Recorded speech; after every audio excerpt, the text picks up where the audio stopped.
Në një reportazh të përgatitur nga Federata Shqiptare e Futbollit, fokusi ndalet te 4 skuadrat e Kreut dhe padyshim te Vllaznia, skuadra që e mbylli sezonin e rregullt në vendin e parë dhe që synon në rikthimin e titullit kampion në Shkodër pas 25 vite shpritje. Vllaznia besoj që është një klub perfekt.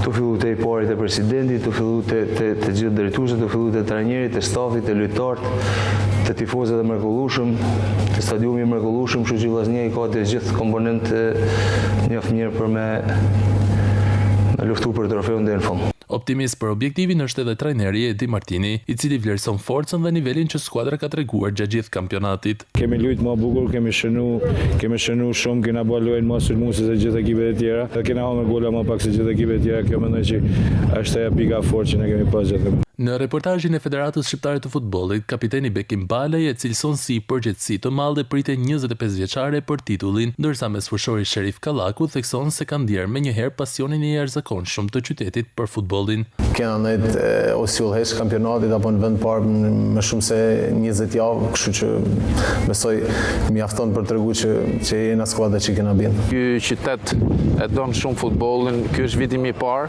dhe unë këtë ndjej në rrugët e qytetit. Shkodra tashmë jeton me ëndrrën e rikthimit të trofeut kampion në një sezon ku Vllaznia synon të fitojë titullin e 10.